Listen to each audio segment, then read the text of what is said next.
இந்த ஆட்சியில கொண்டு வந்த எல்லா திட்டமுமே ஓட் பேங்க குறிவைக்கிற அரசியல் தானே. இந்த 5 வருஷத்துல மக்களுக்கு என்னதான் செஞ்சாங்க? நீங்க நான் ஒரு சில திட்டங்களை சொல்றேன்.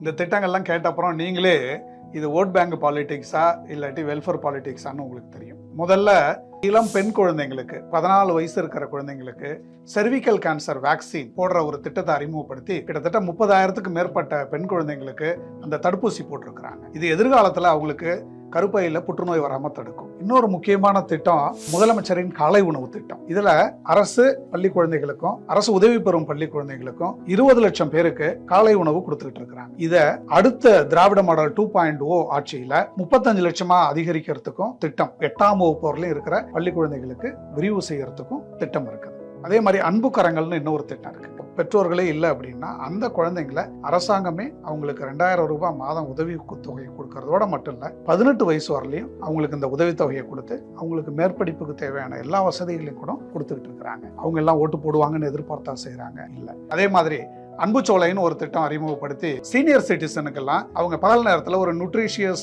ஃபுட்டு கிடைக்கிறதுக்கும் அவங்களுக்கு ஒரு ரெக்ரியேஷனல் ஆக்டிவிட்டிஸும் ஹெல்த் கேர் பண்றதுக்கும் ஒரு 25 சென்டர் தமிழ்நாடு முழுக்க உருவாக்கி வச்சிருக்கிறாங்க. இதெல்லாம் ஓட் பேங்க் எதிர்பார்த்தா செய்யறாங்க.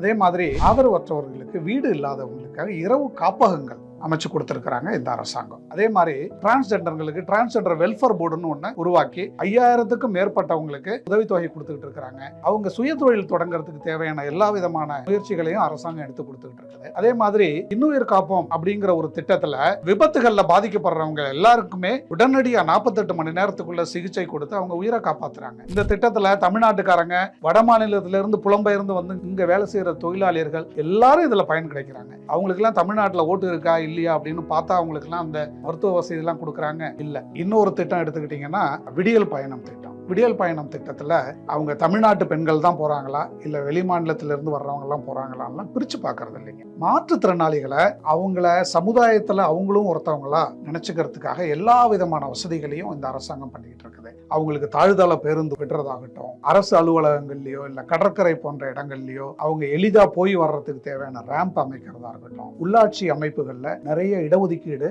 மாற்றுத்திறனாளிகளுக்குன்னு செஞ்சிருக்கிறாங்க. அவங்களுக்கு உதவித்தொகை கொடுத்துட்டு இருக்கிறாங்க. படிப்புக்கு தேவையான உதவிகளும் செஞ்சுட்டு இருக்கிறாங்க. இப்படி மாற்றுத்திறனாளிகள் தங்களை அந்நியமா உணராம சமுதாயத்துல நாங்களும் இருக்கிறோம், எங்களையும் பார்த்துக்கிற அரசு இருக்கு அப்படிங்கிறதுக்கான திட்டங்கள் நிறைய கொடுத்துக்கிட்டே இருக்கிறாங்க. இப்ப சொல்லுங்க, இது ஓட்டு பேங்க் பாலிடிக்ஸா இல்ல வெல்ஃபேர் பாலிடிக்ஸா?